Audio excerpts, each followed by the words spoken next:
Hello learners, आज हम assignment problem solve करेंगे। तो यहाँ पे आपको देखना है कि आपके नंबर ऑफ़ जॉब्स जो है वो नंबर ऑफ़ वर्कर्स से इक्वल है या नहीं। तो यहाँ पे देखो 5 जॉब्स है, PQRST, और नंबर ऑफ़ वर्कर भी 5 है, ABCDE। तो यहाँ पे ये बैलेंस्ड असाइनमेंट प्रॉब्लम का सम है। और दूसरी चीज़ आपको देखनी है कि ये जो ड्यूरेशन है, ये जो टाइम है, जैसे for example a worker P job कर रहा है तो 85 मिनट्स ले रहा है। तो आपको क्वेश्चन में ये देखना है कि मिनिमाइजेशन का सम है या मैक्सिमाइजेशन का सम है। ये मिनिमाइजेशन का सम है। इन सिंपल टर्म्स, आप मैनेजर हो, आपको 5 लोगों को काम देना है, 5 अलग अलग काम है। तो जो बंदा सबसे तेज़ काम कर रहा है इन ड्यूरेशन, आप उसको वो जॉब एलोकेट करो। तो इसे सॉल्व करने के लिए सबसे पहले हमें क्या करना पड़ेगा, तो हमें पहले कॉलम वाइज मिनिमम वैल्यू ढूंढनी है। कॉलम वाइज मतलब वर्कर के हिसाब से जो भी मिनिमम वैल्यू है वो हम ढूंढेंगे। तो देखो, ए वर्कर है, वो आर वाला वर्क सबसे जल्दी करेगा। बी वाला वर्कर है, वो भी आर वाला वर्क सबसे तेज़ कर रहा है। सी वर्कर सबसे तेज़ कर रहा है। डी वर्कर ये भी सबसे तेज़ कर रहा है, और ई वर्कर भी सबसे तेज़ कर रहा है। तो सबसे पहले रो वाइज मिनिमम ढूंढा है। रो वाइज मतलब क्या, जो आपका वर्कर ए है वो सबसे तेज़ कौन सा काम कर रहा है।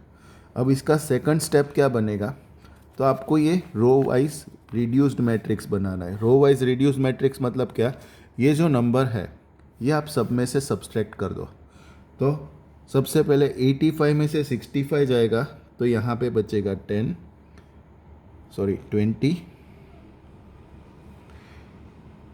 75 में से 60 जाएगा तो 10। 65 में से 65 जाएगा तो 0। 125 में से 65 जाएगा तो बचेगा 60, और 75 में से 65 जाएगा तो बचेगा 10। सेम वे आपको ये भी देखना है कि ये जो बी वर्कर है उसकी रो में मिनिमम वैल्यू क्या है, तो 66, उसको सब में से सब्सट्रैक्ट करना है। तो यहाँ पे 66 है, वो 90 में से माइनस करो तो कितना बचेगा, 24। 78 में से 66 माइनस करो तो कितना बचेगा, 12। 66 में से 66 जाएगा तो 0। 132 में से 66 जाएगा तो 66, और 78 में से 66 जाएगा तो 12। सेम वे तीसरा वर्कर है, उसका आप रो वाइज सब्सट्रैक्शन करो। 75 में से 57 जाएगा तो कितना बचेगा, 18। फिर 66 में से 57 जाएगा तो बचेगा 9। 57 में से 57 जाएगा तो 0। 114 में से 57 जाएगा तो 57, और 69 में से 57 जाएगा तो 12। सेम वे डी वर्कर का देखो, 80 में से 60 जाएगा तो 20। 72 में से 60 जाएगा तो 12। 60 में से 60 जाएगा तो 0। 120 में से 60 जाएगा तो 60। 72 में से 60 जाएगा तो 12। अब लास्ट जो ई वर्कर है उसका आप रो वाइज रिडक्शन करो। 76 में से 56 जाएगा तो 20। 64 में से 56 जाएगा तो 8। 56 में से 56 जाएगा तो 0। 112 में से 56 जाएगा तो 56, और 68 में से 56 जाएगा तो 12। सो ये आपका रिड्यूस मैट्रिक्स 1 बन गया। असाइनमेंट का एक रूल है, हर रो में एक ज़ीरो होना चाहिए, वैसे ही हर कॉलम में भी एक ज़ीरो होना चाहिए। तो अब उसके लिए आपको क्या करना पड़ेगा, कॉलम वाइज मिनिमम को ढूंढो। तो कॉलम वाइज मिनिमम देखो, पी में मिनिमम अब क्या है, 80। क्यू में मिनिमम क्या है, 8। आर में तो सारे ज़ीरो है तो वो सारे मिनिमम आ जाएंगे, तो उसको आप कुछ नहीं करना है, वैसे के वैसे ही रखना है। एस में कौन सा मिनिमम है देखो, तो उसमें आएगा 56। टी में 10। तो इसको हम रिड्यूस मैट्रिक्स 2, जो कॉलम वाइज रिड्यूस मैट्रिक्स है, उसमें हम लिखेंगे। अब हम कॉलम वाइज देखेंगे तो यहाँ पे देखो 20 में से 18 जाए तो यहाँ पे बचेंगे 2। 24 में से 18 जाए तो बचेंगे 6। 18 में से 18 जाएगा तो 0। 20 में से 18 जाए तो बचे 2। 20 में से 18 जाए तो बचे 2। वैसे ही Q का आप देखोगे तो मिनिमम वैल्यू क्या थी उसमें, तो उसमें मिनिमम वैल्यू थी 8। तो 10 में से 8 जाएगा तो बचेगा 2। 12 में से 8 जाएगा तो बचेगा 4। 9 में से 8 जाएगा तो बचेगा 1। 12 में से 8 जाएगा तो बचेगा 4। 8 में से 8 जाएगा तो 0। R में तो सारे 0 थे, वो आप ऐसे ही लिख दो। S में 56 है तो 60 में से 56 जाएगा तो बचेगा 4। 66 में से 56 जाएगा तो बचेगा 10। 57 में से 56 जाएगा तो बचेगा 1।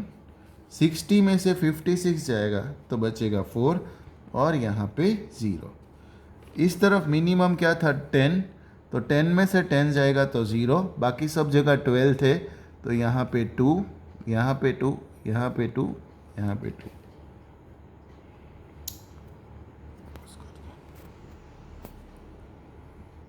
अब यहाँ पे हम एलोकेशन कर सकते हैं। देखो हर रो में एक 0 है और हर कॉलम में भी एक 0 है, बट एलोकेशन करने के लिए जो आपको रूल याद रखना है वो रूल क्या है, तो एक मैदान में एक तलवार, इन सिंपल टर्म्स एक जंगल का एक शेर।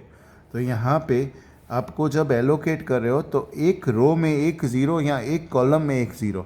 तो देखो इसको में आप ए को एलोकेट करोगे तो ए में अभी 2 0 है तो अभी उसको छोड़ दो।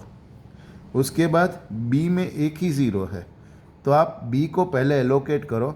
जब आप बी को एलोकेट कर रहे हो तो रूल के हिसाब से उसकी रो या कॉलम में अगर कुछ है तो उसको आप क्रैच कर दो, उसको कैंसिल कर दो, उसको बाद में नहीं दे सकते। फिर सी में देखो एक ही 0 है, ये ऐसे 2 थे बट एक ही हो गया तो अब उसको एलोकेट करो। डी में कोई नहीं है, ई में एक 2 0 है तो अभी उसको छोड़ दो। बट अब कॉलम वाइज देखो तो कॉलम वाइज पी का हो गया। क्यू में देखो तो हाँ एक 0 है, अगर आप इसको दे रहे हो तो ये क्रैच हो जाएगा। और बाकी टी में एक ही 0 बचा है तो इसको दे दो।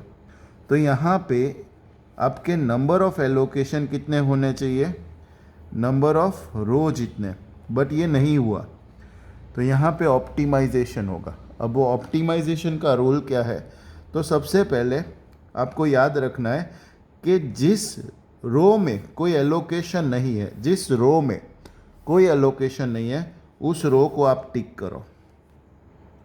जिस रो में कोई एलोकेशन नहीं है उस रो को आप टिक करो। सेकंड स्टेप आपको याद रखना है, जिस रो को आपने टिक किया वहाँ पे क्रैच 0 है, जो कैंसल वाला 0 है, उस कॉलम को टिक करो।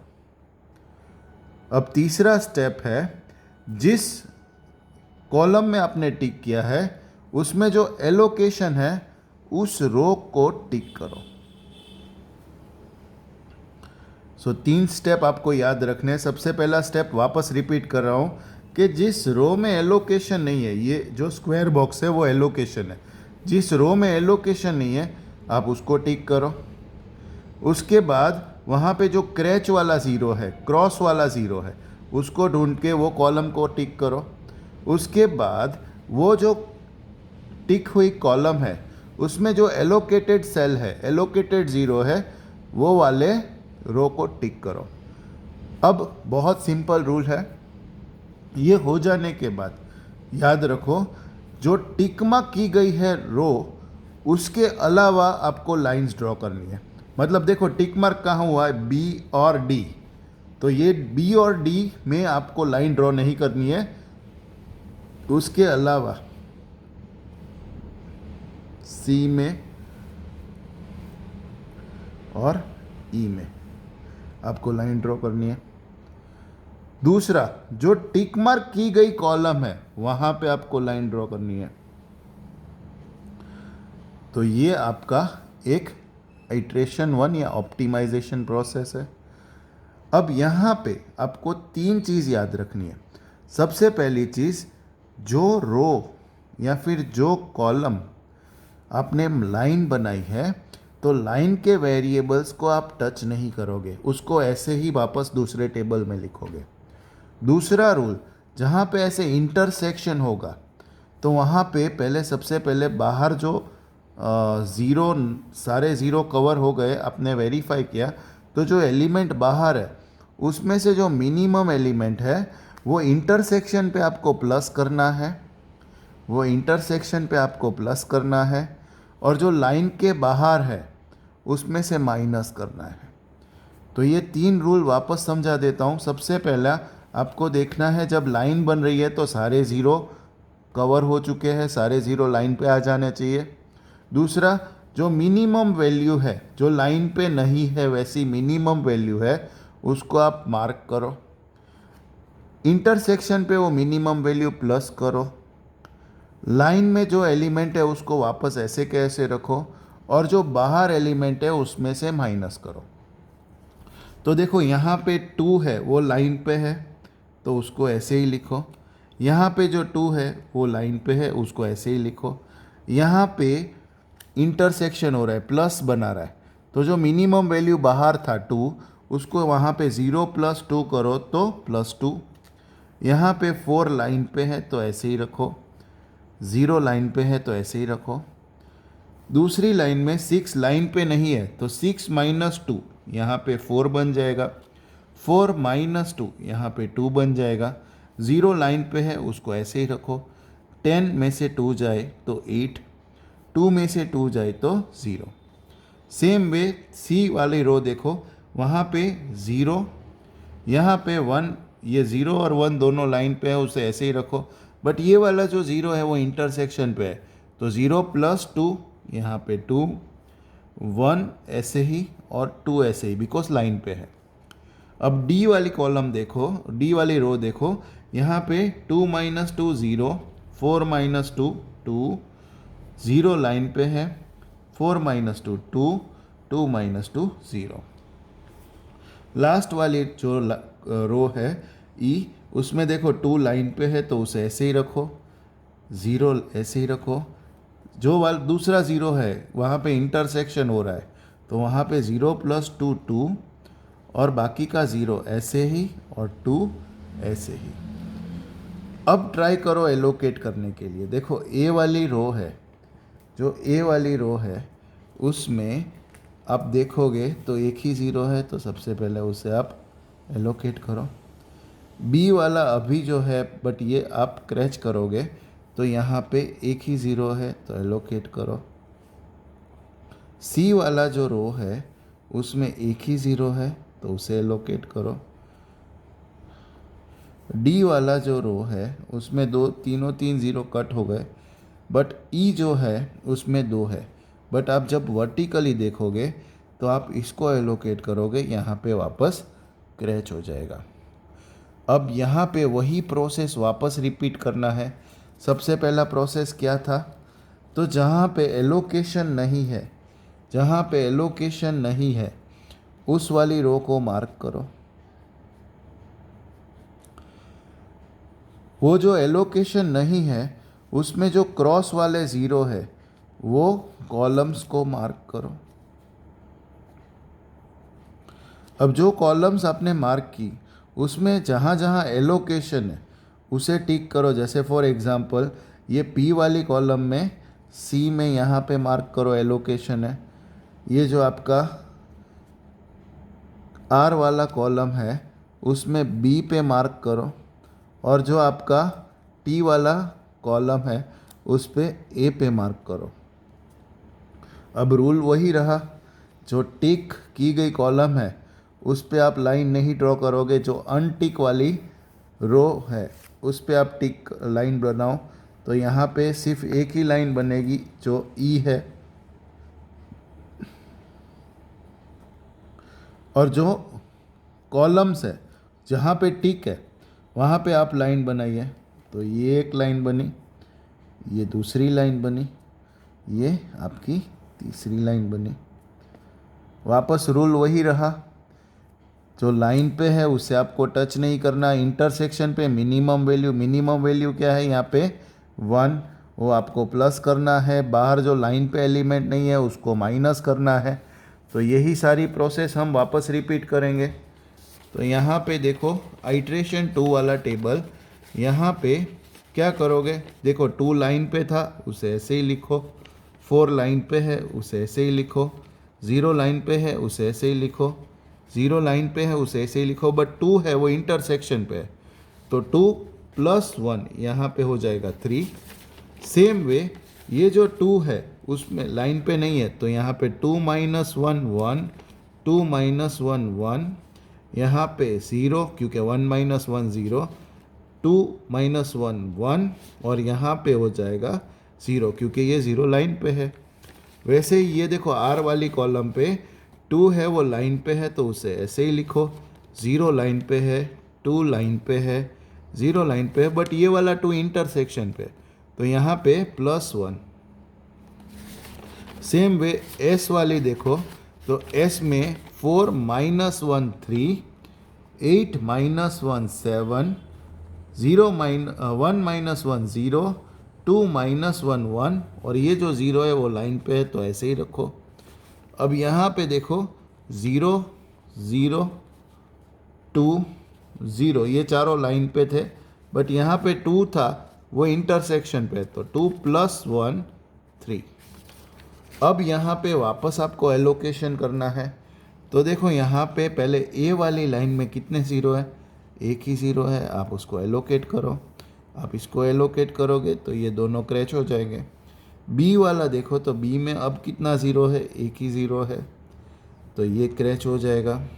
डी में अभी 3 0 है, तो अभी उसको छोड़ दो। ई में देखो कितने 0 है डी में, तो डी में एक ही 0 है, अगर आप इसको दे रहे हो तो ये दोनों ये क्रैच हो जाएगा। अब ई में देखो 2 0 है, तो अभी आप नहीं दे पाओगे। क्यू में आप सीधा देखो, तो यहाँ पे भी 2 0, यहाँ पे भी 2 0, तो यहाँ पे आपको रेंडमली फैसला लेना है कि आप किसी एक 0 को एलोकेट करो, और ये 2 कैंसिल हो गए, और बाकी देखोगे तो सारे 0 को एलोकेशन हो गया। इन सिंपल टर्म्स आपका ए जॉब है वो किसको मिला, टी को। बी जॉब है वो किसको मिला, आर को। सी जॉब है या फिर सी वर्कर है उसको कौन सा जॉब मिला, क्यू। डी वर्कर है उसको कौन सा मिला, पी। और ई जो वर्कर है उसको काम मिला, एस। तो हर किसी को अलग अलग काम मिल गया। अब उसका टाइम जो क्वेश्चन है उसमें से ही आपको देखना है। ये जो आपने क्वेश्चन लिखा था उसी में देखो, ए है उसमें टी का टाइम क्या था, 75 मिनट्स। बी है उसमें आर का टाइम क्या था, 66 मिनट्स। सी वर्कर है उसको जॉब मिली है क्यू, क्यू का टाइम क्या था, 66 मिनट्स। डी वर्कर है उसको काम मिला है पी, जो 80 मिनट्स में काम करेगा। और लास्ट ई वर्कर है उसको मिला है एस वाला वर्क, जो सबसे ज़्यादा है 112। आप इसका टोटल करो, क्या आंसर आ रहा है मुझे कमेंट में बताओ। 99% 399 आएगा। चलो, थैंक यू।